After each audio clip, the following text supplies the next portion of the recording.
नमस्कार, आदाब, सत श्री अकाल। दो टूक सीधी बात प्रोग्राम लेकर एक बार फिर मैं आपकी खिदमत में हाजिर हूँ। जैसा कि आप जानते हो, मैं जहाँ भी जाता हूँ वहाँ के कल्चर और संस्कृति से आप लोगों को रूबरू करवाता हूँ। आज मैं नागार्जुन कल्चर सेंटर चंडीगढ़ में खड़ा हूँ। 4 तारीख से लेकर 24 तारीख तक चलने वाला ये स्कल्पचर कैंप आज अंतिम दिन है इसका। दोस्तों, ये काफ़ी बड़ा पत्थर है, इसको तराशने में काफ़ी समय लग गया और आखिर में ये कंप्लीट हो गया। मैं दोस्तों जहाँ जितने भी कलाकार कार्य कर रहे थे उनसे भी आप लोगों को समय समय पर रूबरू करवाता रहता हूँ और जहाँ जहाँ भी जो भी मेरी एक्टिविटियाँ होती हैं उससे भी मैं आप लोगों को रूबरू करवाता हूँ। मैं देवीदास खत्री, जम्मू से 22 किलोमीटर दूर बिश्नाह कस्बा में मेरा जन्म हुआ और मैंने BFA अपनी शांति निकेतन से की और master Delhi college of art से।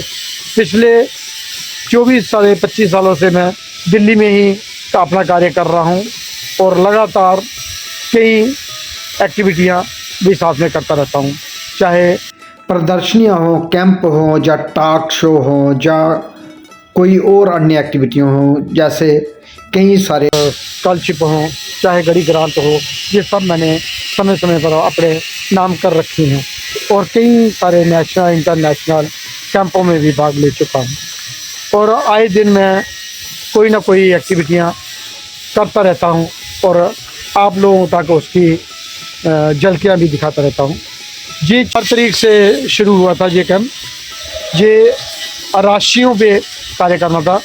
मैंने कैप्रिकॉर्न यानी मकर राशि के ऊपर कार्य किया और इसमें आधी ये बकरी है और आधी मछली बनाई है।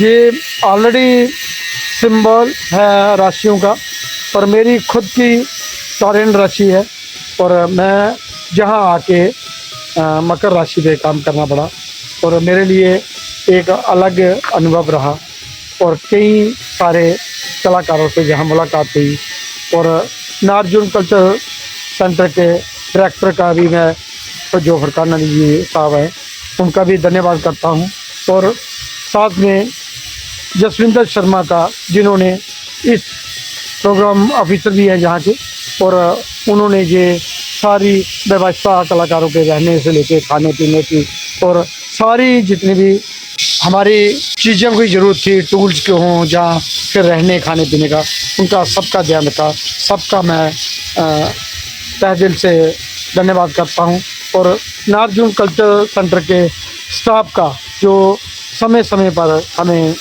चाहे वो चाय वाला हो या फिर अन्य खाने वाले हों, जहाँ होटल के जो कर्मचारी हों, उन्होंने सबका शुक्रिया अदा करता हूँ। दोस्तों, ये है राजस्थान के कोटपुतली बिस्लाना की क्यूरी, जहाँ से मूर्तियों के लिए पत्थर लाया जाता है और इस पत्थर से जितने भी कंटेम्प्रेरी स्कल्पचर होते हैं वो इन्हीं से बनते हैं। जैसा कि आप जानते हो, मैं जिस जगह भी जाता हूँ उस जगह से आपको रूबरू करवाता हूँ। आज मैं कोटपुतली से बिस्लाना में हूँ, जहाँ बहुत ही बड़ी पुरानी क्वेरी है, जहाँ ब्लैक मार्बल जो स्टोन है वो जहाँ से मिलता है, जिससे जितने भी कंटेम्प्रेरी आर्ट की स्कल्पचर होते हैं वो यहीं पे बनाए जाते हैं, इसी पत्थर से।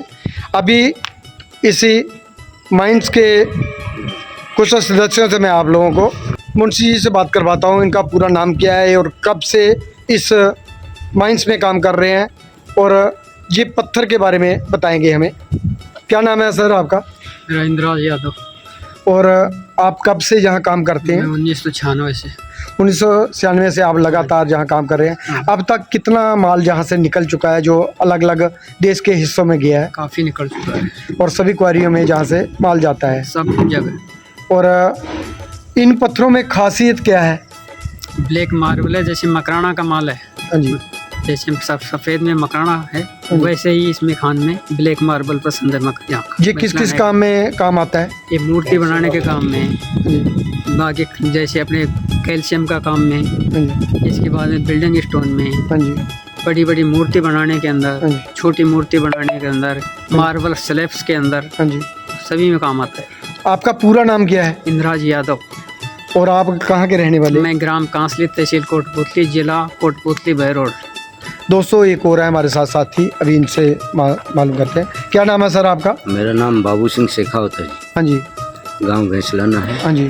और मैं करीबन 36 साल से यहाँ काम कर रहा हूँ। और आप 36 साल से यहाँ पर काम कर रहे हैं। हाँ। और परिवार में और कितने सदस्य हैं जो यहीं पे करते हैं? जहाँ हमारे हाँ यहाँ जी। खान में जो काम कर रहे हैं हाँ जी। तो करीबन सारे परिवार के ही हैं, हम सब 10-12 आदमी हैं हम सब। पूरा नाम क्या है आपका? बाबू सिंह शेखावत। और आप काफ़ी सालों से यहीं में करते 36 हैं। साल और से ये काम कर किस रहा हूँ। किस काम में आता है ये जो पत्थर है? ये जो मूर्तियाँ बनती हैं छोटी बड़ी, जैसे भी कोई मूर्ति के साथ से ब्लॉक भी, मार्बल का भी, चिराई का भी, जो भी है इसमें सब कली भी बनती थी भट्ठों पे, कैल्शियम वगैरह जो भी इनका मतलब पूरा होता है इसका। जैसे बड़ा बड़े पहाड़ हैं, इसको किस तरीके से आप काटते हैं और क्या प्रोसेस रहता है आपका? ये अपने पास मशीनें हैं, इनसे ड्रिल करके और इनमें होल करके अपने वायर से ऐसे। तो पहले कैसे करते थे? ये मशीनें नहीं थी तब ड्रिल करते थे। हाँ जी, मन से कंप्रेसर से ड्रिल करके उसके पास में तोड़ तोड़ के, उस वक्त छोटे पत्थर बनते थे, हाँ जी। आज बड़े बड़े बन रहे हैं मशीनों के हिसाब से ही होता है। कितने लोग जहाँ काम करते हैं? काम तो यहाँ करीबन 40 आदमी 50 आदमी काम कर रहे हैं। तो मुंशी जी आप बताइए, मालिक का क्या नाम है? मालिक का नाम है श्री निर्मल कुमार पाटनी जी, कहाँ पर रहते हैं? जयपुर। पाटली जी से हमने पहले बहुत पुराने हमारे रिश्ते हैं और मैं बहुत बार आया हूँ और कई जगहों से माल जहाँ से पहुँचाया है, अलग अलग जम्मू कश्मीर से लेकर कन्याकुमारी तक जाता है। और आप भी अच्छी तरह जानते हो। मैं ये बात अलग है कि हर बार जब आता हूँ रूप बदल बदल के आता हूँ, है ना। कभी दाढ़ी रखा होता है, कभी मूंछ रखा होता है, पहचानने में थोड़ा दिक्कत होता है ना। कभी मतला हो जाता हूँ, कभी मोटा हो जाता हूँ, है ना। तो आपने पहचान लिया था जैसे ही मैं आया, है ना। तो दोस्तों अभी और कलाकारों ने इस पत्थर में काम किया, उनके बारे में जानते हैं और चलते हैं। दोस्तों जहाँ देश के अलग हिस्सों से आए कलाकारों ने भाग लिया, जम्मू कश्मीर का हो, चाहे लद्दाख का हो, या श्रीनगर का हो, या कर्नाटक के हों, या केरल के हों, बिहार से, पंजाब से और अन्य स्टेटों से कई सारे कलाकारों ने यहाँ भाग लिया, महाराष्ट्र से हों। सभी कलाकारों ने बराबर अपनी बहुत मुस्तैदी से अपना कार्य किया और इस कार्य की कुछ झलकियाँ मैं आप लोगों को दिखा रहा हूँ। दोस्तों देश के कई जानी मानी हस्तियों ने भी यहाँ पर शिरकत दी। बंगाल के प्रशांत सरकार ने भी शिरकत दी। हरियाणा के महान मूर्तिकार हृदय कौशल ने भी समय समय पर आते रहे और कलाकारों को हौसला अफजाई करते रहे। चंडीगढ़ के महान मूर्तिकार विशाल भटनागर जी भी समय समय पर कलाकारों की हौसला अफजाई करने के लिए आते रहे और कई विदेशी कलाकारों ने भी इस कैंप में शिरकत दी। समय समय पर ऑफिस के लोग भी आते रहे और कलाकारों के कार्य को सराहते रहे। नार्जुन कल्चर सेंटर के डायरेक्टर फुरकान साहब भी समय समय पर अपने स्टाफ के साथ आते रहे और कलाकारों को कार्य को सराहते रहे। नमस्कार, मैं यशवंतर शर्मा जस्सी नार्जुन कल्चर सेंटर से बोल रहा हूँ। मैं प्रोग्राम ऑफिसर हूँ यहाँ पर। जैसे कि आप सब जानते हैं, हमारे यहाँ 20 दिन का जॉडिएट साइन स्कल्पचर राशिफल के ऊपर बन रहा है। 4 तारीख को ये कैंप हमारा शुरू हुआ था और 23 तारीख तक था और एक दिन हमने एक्सटेंड किया, 2 दिन, क्योंकि थोड़ा सा काम रहता था। सभी 12-13 कलाकार आए हैं यहाँ। सब ने अच्छा काम किया, सब ने मेहनत से काम किया है। तकरीबन 95% से ऊपर हमारा काम खत्म हो गया। आज शाम तक सारे का सारा काम हमारा खत्म हो जाएगा। और जितने भी स्कल्पचर्स बने हैं, ये आर्टिस्टों से रिक्वेस्ट करेंगे कल वो सुबह जितने हमारे पेडेस्टल्स बने हैं ना, खुद अपने सामने इनको डिस्प्ले करा के जाए। तो बहुत ही खूबसूरत समय निकला हमारे मित्रों के साथ, कलाकारों के साथ। तो आप कृपया हमारे जो क्राफ्ट मेला इसमें आइए, यहाँ पर ये 12-13 स्कल्पचर्स जो जोडियक साइन राशि फल के ऊपर है लगेंगे, आप भी देखिए। धन्यवाद। कलाकारों के साथ खड़े हैं उनके असिस्टेंट भी, जिनके द्वारा बनाए गए ये मूर्ति शिल्प इस तरह हैं।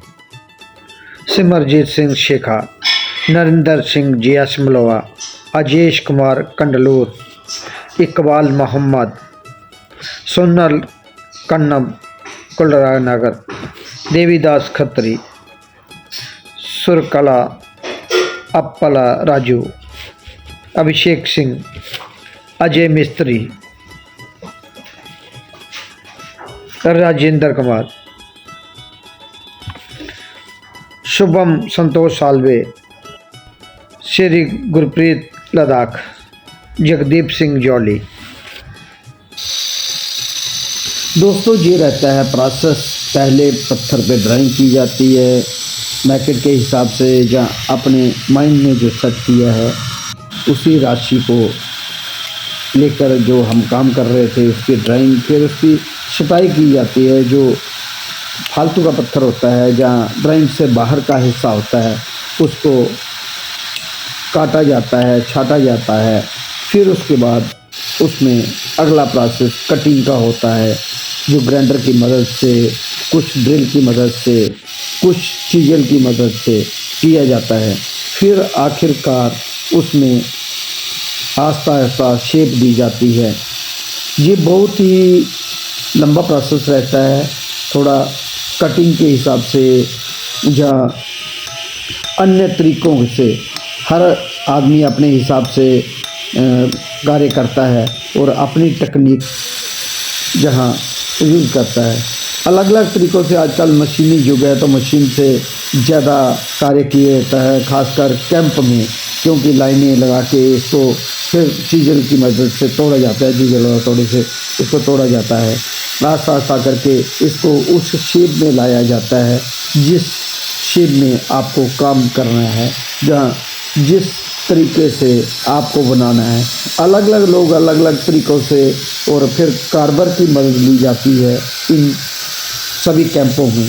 जो भी बड़े पत्थर होते हैं, मैनुअल भी होते हैं, जहाँ खुद भी कार्य किया जाता है। जो छोटे काम होते हैं, समय की कमी के कारण मशीन का ज़्यादा से ज़्यादा इस्तेमाल किया जाता है, और इसमें बहुत सारा ध्यान रखा जाता है अपने आप का भी, और काम करने के तरीके से भी ज़्यादा कटिंग ना हो जाए, जहाँ ज़्यादा फालतू कहीं उतर ना जाए।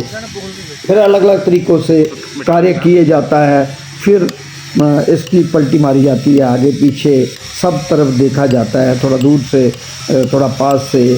फिर लगातार कार्य करने के बाद ये एक शेप बन के तैयार होती है। फिर उसके बाद आगे का प्रोसेस रहता है मिठाई का, सिलाई का, या अन्य जो भी आपको कार्य करना हो। लास्ट में इस कार्य को तैयार किया जाता है, पलटियाँ मारी जाती हैं। जैसे वो अलग अलग तरीक़ों से वन साइड पहले किया जाता है, सेकंड साइड किया जाता है। बड़ा पत्थर होता है, इसलिए इसको विभिन्न विभिन्न प्रकार से सभी एंगलों से देखा जाता है और कार्य किया जाता है। ऐसे ही कार्य करके कुछ दिन लगते हैं। ये लंबा प्रोसेस होता है, इसलिए इन कार्यों को बहुत मुस्तैदी के साथ किया जाता है, और सब साइड का ध्यान रखा जाता है। बराबर बैलेंस हो, विजुअल फिजिकल बैलेंस का भी ध्यान रखा जाता है। लाइट एंड शेड का भी कुछ लोग इसमें यूज़ करते हैं।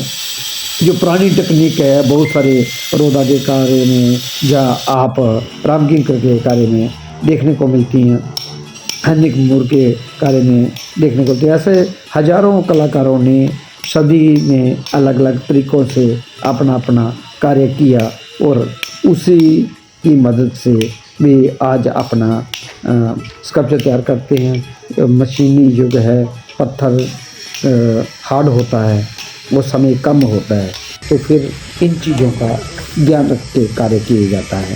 फन का भी कैंप में एक अलग मज़ा होता है, और कार्य के साथ कलाकार खेल कूद करता है और अपना इंजॉय भी करता है। और इसी में कलाकारों के साथ जो गेट टुगेदर होते हैं, हम कलाकारों को एक दूसरे का कार्य के बारे में समझने का मौका मिलता है।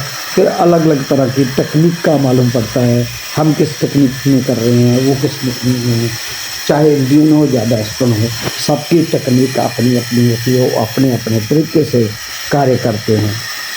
इस कैंपों में बहुत सारे तरीके यूज होते हैं, जो शॉर्ट तरीके होते हैं। हर कोई अपने अपने हिसाब से कार्य करता है और विभिन्न विभिन्न तकनीकों का मालूम पड़ता है। कोई ज़्यादा काटता है, कोई कम काटता है, कोई मास्क लगाता है तो कोई बिन मास्क के करता है। सब कोई अपने अपने तरीके से जैसा उनको कंफर्टेबल रहता है उसी तरह कार्य करता है। फिर पहला दिन, दूसरा दिन, तीसरा दिन ऐसे करते करते अंतिम दिन फाइनल तौर पे पहुंचने की बारी आती है, तो छोटी छोटी चीज़ों का ध्यान रखा जाता है। जो छोटे मोटे कहीं रह ना गया हो, कहीं बीच में टेक्सचर देना है, या कहीं इसको रगड़ाई करनी है, जहाँ कहीं छोटे मोटे कट रह गए हैं उनको निकालना है। इन सब का कैंप के दौरान ही सब तरीक़ों से कार्य किया जाता है। लास्ट में इसको फाइनल बत्तियों से तैयार किया जाता है, पॉलिशिंग की जाती है, फिर उसके बाद ये कार्य बनकर तैयार होता है।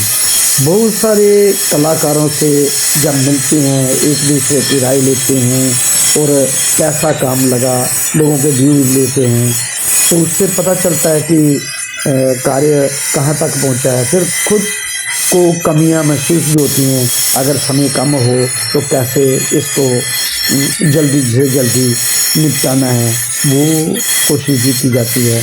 अपना कार्य हो, अपनी जगह हो या अपने स्टूडियो में काम करना हो तो फिर तो उसको अपने हिसाब से किया जाता है, समय की कोई पाबंदी नहीं रहती। जो इस तरह के कैंप होते हैं, कम टाइम में सरकारों को भी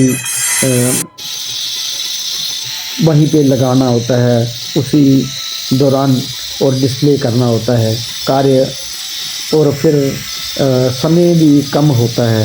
उसी हिसाब से कलाकार कार्य करता है और अपना समय भी यूटिलाइज करता है, और साथ साथ फन का भी पूरा ध्यान रखता है, अपने कार्य के साथ पूरा मज़ा लेता है।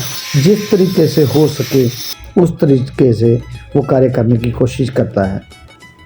विभिन्न विभिन्न कलाकारों ने अपने अपने हिसाब से कार्य किया और लास्ट में तैयार होने के बाद इसको फाइनल वैक्स मोल्ड का टच दिया था। कोई बस ऑयल लगाता है, कोई वैक्स मोल्ड लगाता है, अपने अपने तरीक़ों से लोग कार्य करते हैं, कैसे पॉलिश में अच्छा लगना है चाहिए। जनता कार्य देखती है, बहुत सारे लोग आते हैं, कार्य को देखते हैं और सेल्फियाँ लेते हैं। आजकल एक ट्रेंड बन गया है सेल्फी का, और दूसरे के काम को अपना दिखाने की कई कोशिश करते हैं। ऐसे भी कलाकार आते हैं जो दूसरे के कार जो फ़ोटो अपना खिंचवा के अपने फेसबुक में चिपकाते हैं। ऐसा कार्य नहीं करना चाहिए। कलाकार को मेहनत होती है, कलाकार को ही शेयर देना चाहिए। जी मेरा मानना है, जी मशवरा है, बाकी आप जैसा अच्छा समझें वैसा करें। कार्य पूरा होने के बाद इसको मेला ग्राउंड में ले जाया गया, वहीं पे डिस्प्ले किया गया। फिर समय आ गया था लास्ट डे का, उसको डिस्प्ले करके फिर हम आगे का प्रोसेस अपना शुरू कर दिया और वहाँ पर डिस्प्ले फाइनल करके, ये था फाइनल डिस्प्ले। ये है देव कुमार, और ये आए दिन हम लोगों के पूरा ध्यान रखते हैं, चाय से लेके सब तरह के पानी या जो भी छोटी मोटी ज़रूरतें हमारी पूरी करते रहे। धन्यवाद देव जी।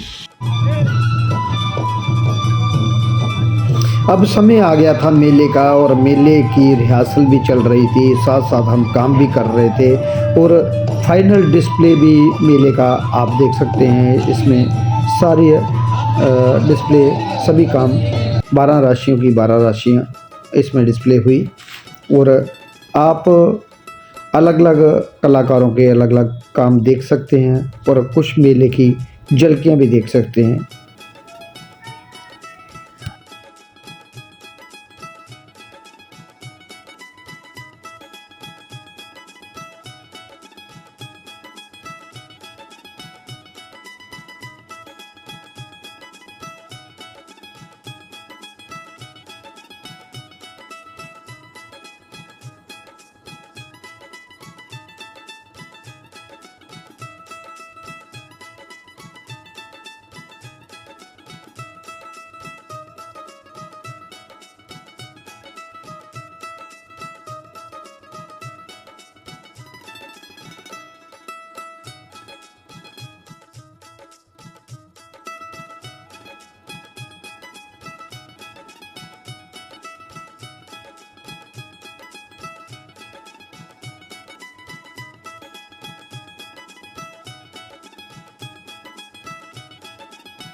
धन्यवाद दोस्तों, अगली बार मैं फिर मिलूंगा किसी नई कड़ी में नए कलाकारों के साथ। तब तक देवीदास खत्री को दे जाए। जय हिंद, जय भारत।